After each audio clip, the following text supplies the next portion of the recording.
ஏதுமில்லாதவன் ஏசையா, என்ன செய்வேன் உமக்கு மெய்யா. ஏதுமில்லாதவன் ஏசையா, என்ன செய்வேன் உமக்கு மெய்யா. ரட்சிப்பின் பாத்திரத்தை கையால், ரட்சிப்பின் பாத்திரத்தை கையால் ஏந்தியே பாடுவேன் பொய்யா. என்ன விதமாய் பாடுவேனோ மன்னன் இயேசுவின் இரக்கங்களை, என்ன விதமாய் பாடுவேனோ.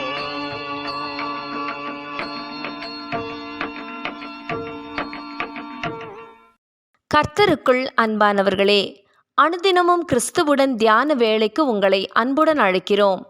இன்றைய தியானத்திற்கான வேத வாசிப்பு யோவான் 17ஆம் அதிகாரம் வசனங்கள் 6 முதல் 19 வரை. தியானத்தின் தலைப்பு தம்முடையவர்களுக்கான ஜெபம். நீர் எனக்கு தந்தவர்களுக்காக வேண்டிக் கொள்ளுகிறேன், அவர்கள் உம்முடையவர்களாய் இருக்கிறார்களே. யோவான் 17ஆம் அதிகாரம் வசனம் 9. நம்முடையவர்களுக்காக எவ்வளவு தூரம் நாம் பாரப்பட்டு ஜெபிக்கிறோம். இயேசு தமது மரணத்துக்கான வேளை வந்துவிட்டதை உணர்ந்து தாம் போனதும் பிதாவானவர் கொடுத்த சீஷர்கள் தவறிவிடக்கூடாது என்று பாரப்பட்டு ஜெபிக்கிறதை காண்கிறோம். இந்த சீஷர்கள் யார்? இயேசுவின் வார்த்தைகளை விசுவாசிக்கிறவர்கள், தேவனுடைய மகிமையை கிறிஸ்துவுக்குள்ளாக இந்த உலகத்திற்கு பிரதிபலிக்கிறவர்கள். தாம் உலகத்தில் இருந்த வரைக்கும் தம்முடன் இருந்த இவர்கள் தாம் போன பிற்பாடும் ஒற்றுமையாக இருக்க வேண்டும் என்பதே இயேசுவின் முதலாவது வேண்டுதலாக இருந்தது. தாம் இதுவரை அவர்களை காத்து கொண்ட போதிலும் ஒருவன் இழக்கப்பட்டு விட்டதை குறித்து தமது மனவேதனையை வெளிப்படுத்தி மற்ற சீஷர்களுக்காக மன்றாடுகிறார் இயேசு. வசனம் 12. சந்தோஷத்தின் ஊற்றாகிய இயேசுவுடன் முழுமையான உறவை கொண்டிருக்கிறவன் எந்த நிலையிலும் தன் சந்தோஷத்தை இழந்து விடமாட்டான்.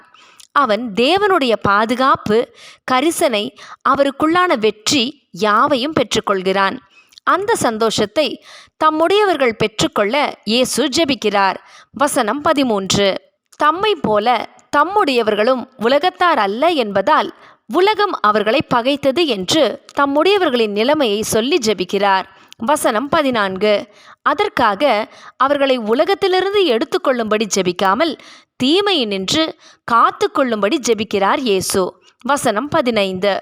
ஏனெனில் அவர் நம்மை இந்த உலகத்துக்குள் தமது பிரதிபலிப்புகளாக அனுப்பியிருக்கிறார். ஆகவே உலகத்தோடு ஒத்து ஓடாமல் வேறு பிரிக்கப்பட்டவர்களாய் அனுப்புகிறவருக்கு சாட்சியாய் வாழவே அவர் தமது சீஷர்களை அழைத்தார். அந்த அழைப்பிலிருந்து அவர்கள் விழுந்து விடாதபடி இயேசு இந்த உலகத்தில் இருந்தபோதே ஜெபித்தார். வசனம் 15. இதற்கு தேவையான சத்திய வசனத்திலே நிலைத்து நிற்க வேண்டுமென்று இயேசு பாரத்துடன் தம்முடையவர்களுக்காக ஜெபித்தார். வசனம் 17. இன்றும் அவர் நமக்காக ஜெபிக்கிறார். நாமும் நமது ஆண்டவரின் சீஷர்கள்தான். சீஷர்களாக தம்மை பின்பற்றி வரும்படிக்கே அவர் நம்மை ரட்சித்திருக்கிறார். உலக போராட்டத்திலும் இயேசுவுக்குள் ஜெயம் பெற்று அநேகரை அவரிடம் கொண்டு வருவதற்குரிய பலத்தை நமக்கு அருளும்படி இயேசு ஏற்கனவே ஜெபித்து விட்டார். ஆகவே அவர் எதற்காக அன்று தமது சீஷர்களை உலகிற்குள் அனுப்பினாரோ, இன்று நம்மை அனுப்பியிருக்கிறாரோ, அதை நிறைவேற்ற தைரியத்தோடு அவர் கரத்தில் நம்மை தருவோமாக. ஜெபம் செய்வோமா? ஆண்டவரே, இவ்வுலக போராட்டத்தில் நாங்கள் ஜெயம் பெற்று மற்றவர்களையும் வழி நடத்திட பிதாவினிடத்தில் நீர் வேண்டிக் கொண்டபடியே அந்த பணியை நிறைவேற்ற எங்களை தருகிறோம். ஏற்றுக்கொள்ளும். ஆமேன்.